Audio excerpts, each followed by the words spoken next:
ubu waba ufite boyfriend agaca inyuma akaryamana n'umukobwa mubana ukajya gusakuriza umukobwa mubana. Oya. Wajya kurinde. Ntabwo bose nabasakuriza. Muyoberwa. Ngukamuyoberwa. Noneho ukambwira kubera ko ufite boyfriend ntabwo umuntu mubana ntabwo yamumenya. Ntabwo yamumenya. Shiduka nahagurutse ngakukubita no nkweto mu bwonko. Wafashe so mutwe ukagubita kuri icyo n'icyo nibamba.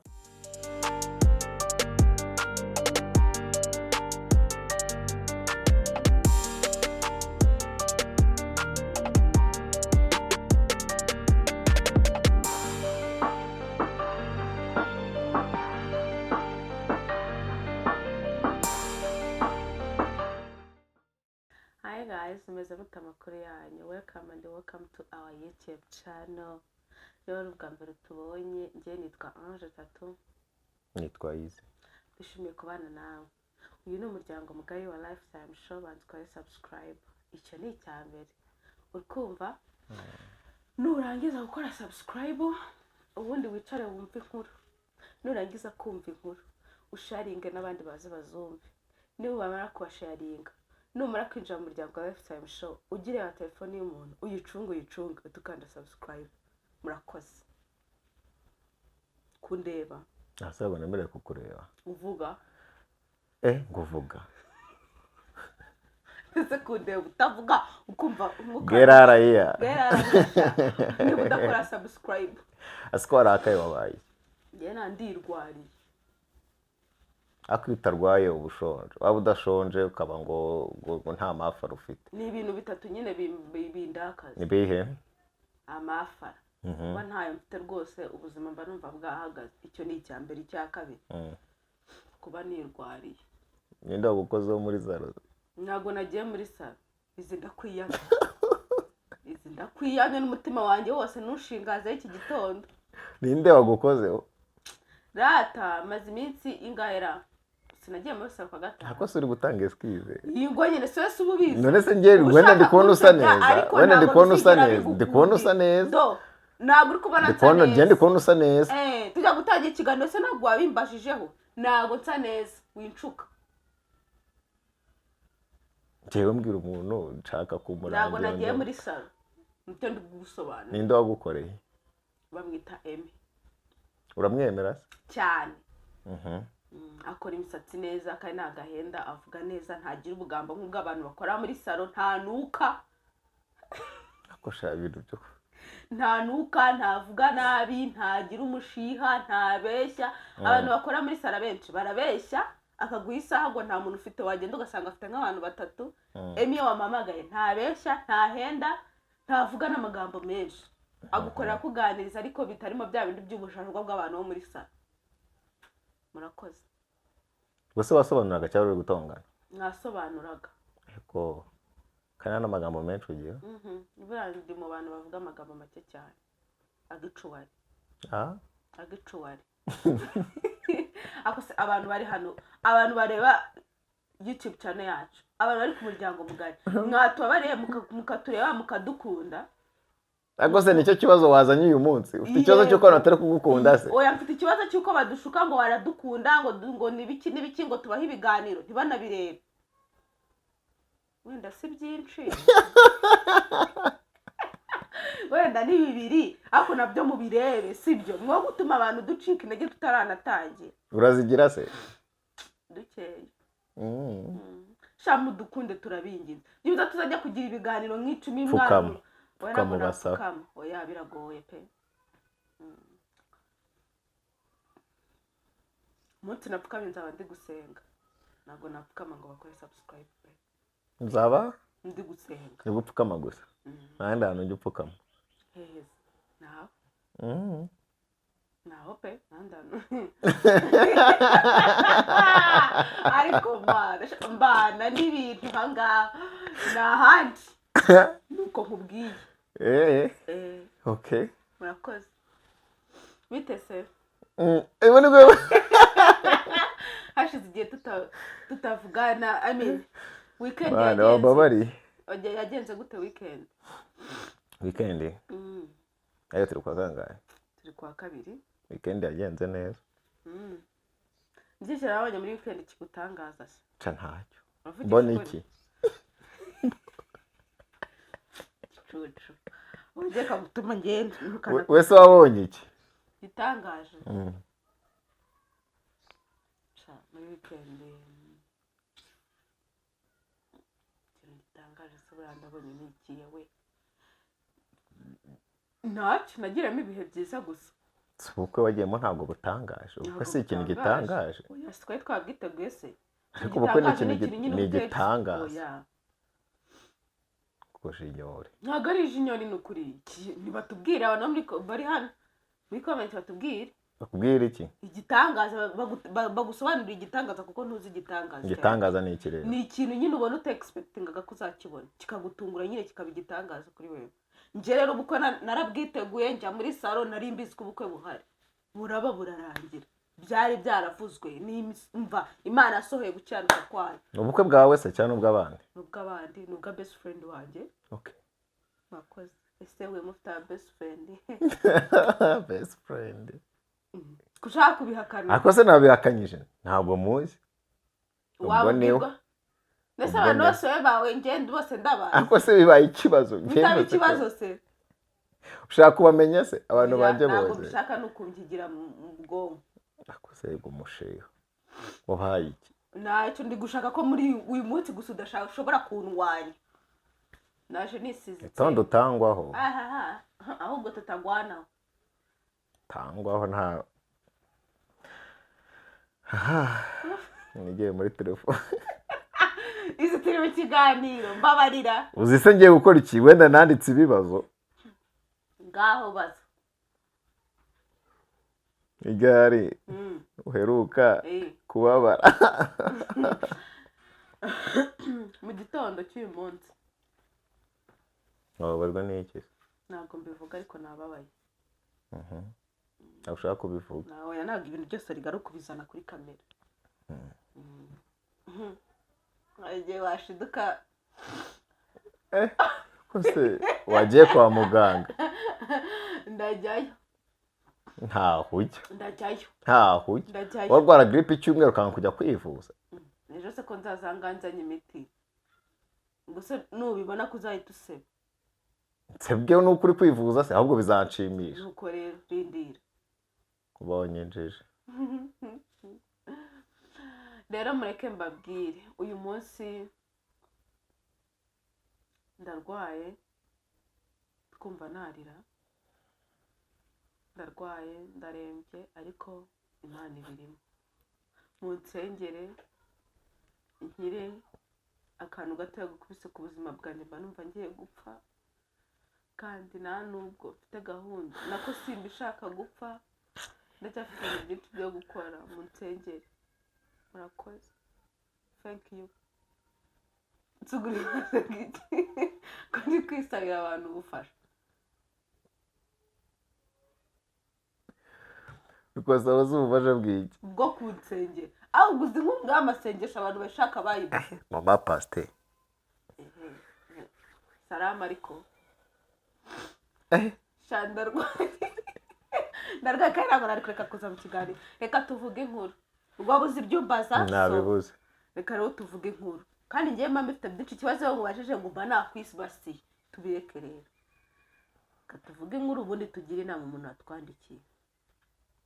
Biteze. Nakoze wavuze mane. Wavuze. Shaka ikiganiro cyo cyaburagamo kinywaji pe. Numva ufite inyota. Nanga kujya naskwaga nawuzu. Urashaka ikiza? Ushaka ngurira. Kakandi wanyemereye. Ntuza. Ako ntukavuga ibintu. Uganda waragiye. Asi ntukavuge sibyo ndabinywa. Kiri umuntu. Mwikinyira. Ako se ibintu byose no kubiza ibintu byose no kubizana kuri kamera. Ibintu byose nta crash. Yego yes ako se ko warakaye. Kucyo ushaka ko mbivuga ibintu byose bivugirwa kuri kamera. Ngahumeka rero. Urakangura ikiganiro kirangira. Nta mafaranga nifite ibibazo. Umwana wanjye yabuze kigoze nawe uraho. Twagiye tega amatwi va muri telefone. Muraho. Avuga izina rye ntabwo ndivuga. Nanjye ndashaka ko mungira inama. ndi umukobwa mfite imyaka 24 maze amezi 6 nkundana n'umujama. Uyu mujama tugihura byari nahise mbona wagira ngo ni nkaho Imana inzaniye umuntu nari narayisabye. komeze nkuru. Yego wese gutubundi gihe ariko se kuki uri kumatiriza gukomeza inkuru ngo bagihura ubuhura wasomye inkuru ibyo usoma. Yego aterese mbona wagira ngo niwe Imana inzaniye nari narayisabye. Ati umuhungu twahuriye muri club ahantu twari twagiye n'abacuti banjye, ndamubona nawe arambona, arasohoka nanjye ndasohoka, araza aransuza arambwira ngo yambonye, aranyishimira yifuza kumvugisha, anyaka nimero dutangira kuganira gutyo dutangira gucata. Ati mwa bantu mwe tutarakundana mu cyumweru cya mbere ari kuntereta tutaranajya kuri date, nakiraga indabyo za buri munsi kandi zirimo amafaranga. Ati mu by'ukuri yankoreraga ibintu nanjye nabitekereza nkumva ndasaze. Ati yagiye kumbwira ko nkunda, naramaze ngiye kumukunda kera cyane. Ati nuko ati nukuvuga ngo haciyemo ibyumweru 3 gusa ahita ambwira ko yankunze, ndambwira nanjye naragukunze dutangira gukundana. Ati mu by'ukuri mu mezi 6 tumaranye ni imfura y'u Rwanda pe. Ati uko yanterese mbere kugeza n'uyu munsi tugikundana niko bimeze. Ati nakira indabyo kuko nta Saint Valentin yabayeho cyangwa se ikindi kintu. Ati atari ko nagize anniversaire cyangwa ati kandi ngiye yo muhaye amafaranga ntaga yemera. Arambwira ngo ari gukora inshingano z'umugabo, niko abagabo bakora, bagomba kwita ku bagore babo. Ambo ati nuko ati rero mba muri ghetto mbana n'umukobwa w'umucuti wanjye. Ati muri amezi 6 ejo bundi aha mu kwezi kwatambutse nagiye kumwereka best friend wanjye tubana. Ati kuko urukumva mufata nk'umuvandimwe. Avuta mwerekana. Ati ndamumwereka turasohoka turajya turanywa. Ati ntumbaze igihe bahaniye nimero ntago mbizi. Ati n'ibisanzwe ngiye naratashye birarangira.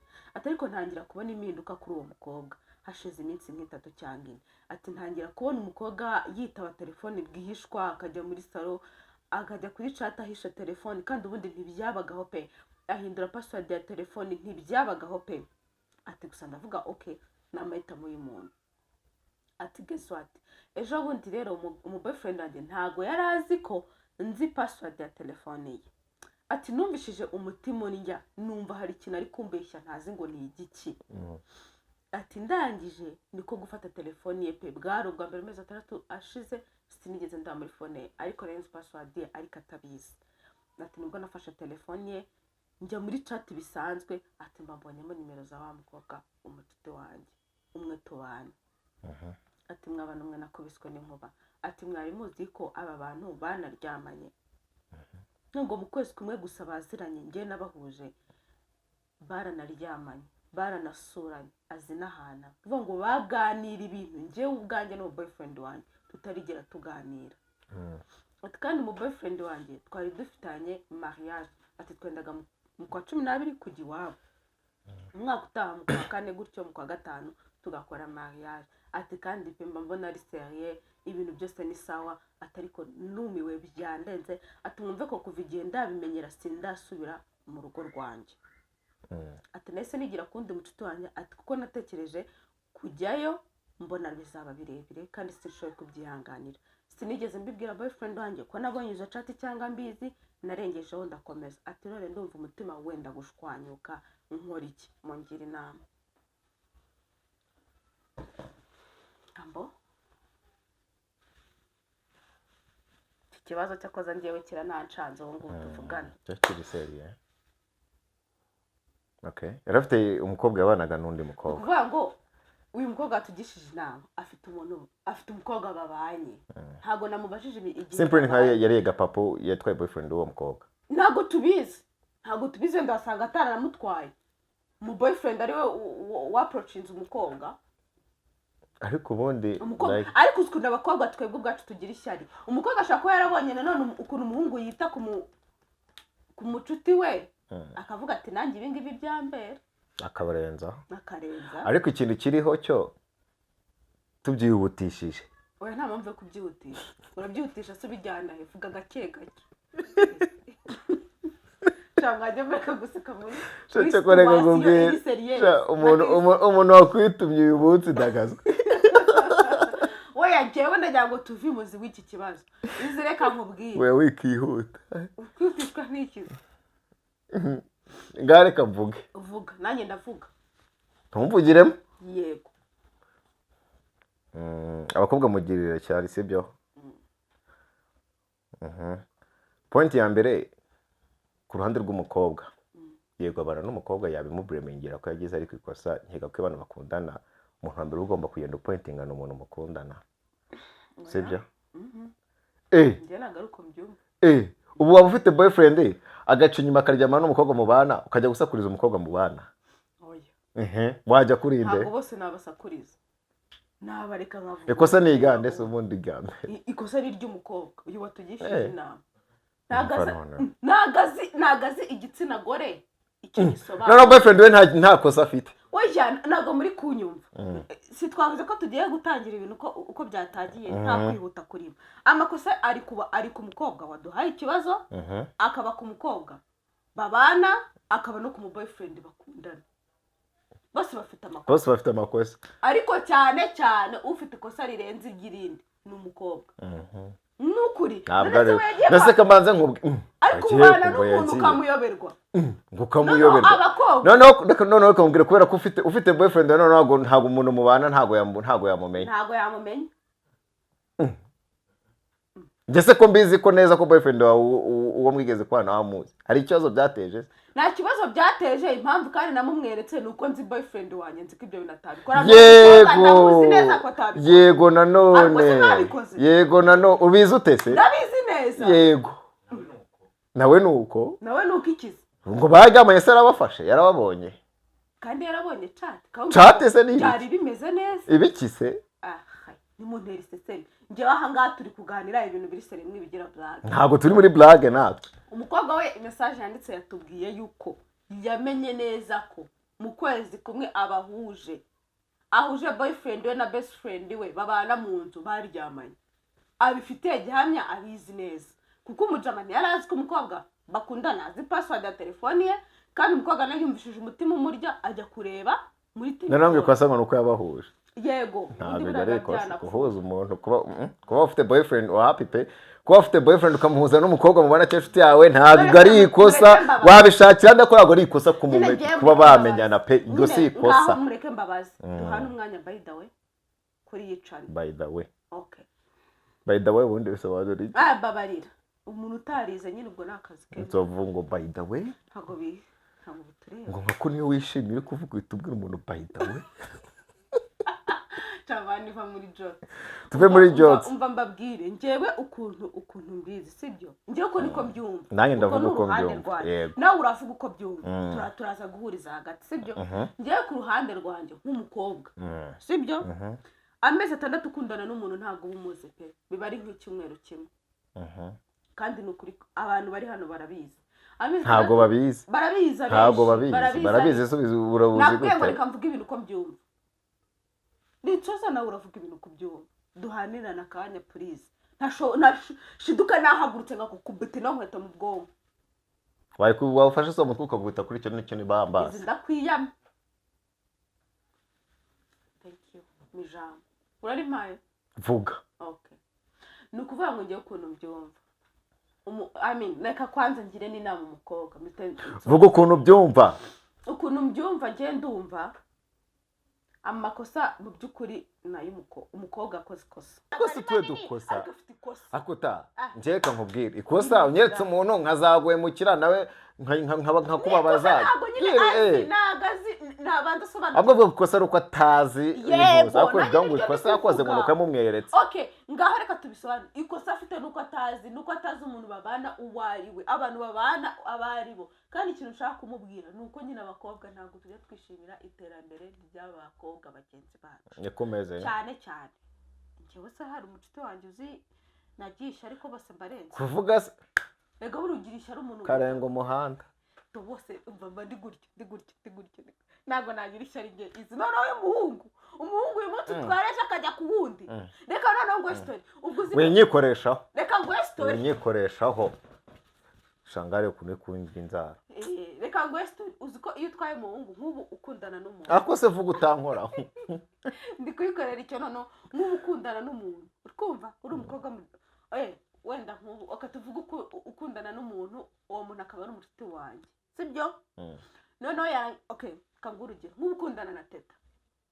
sibyo nkabibona nkagira ni urugero nyine ntabwo akose regera ngo bagire ngo yesu we ariko umva bagira ngo iki se wihaye gutya uri kumva utase ko ari inshuti yanjye ahubwo ndaje nkureba ukorera shumu kanya ari business ufitanye na teta kada zitarangiye nta nubwo urimo yewe nayo ntabwo nshaka kubamo nta kintu kirimo kandi urumva bisekeje izi warakajwe n'iki kuko nari kumva ko ase umva bayi abantu bagiye inama umuntu watwandikiye ariko amuvinga on igendere bayi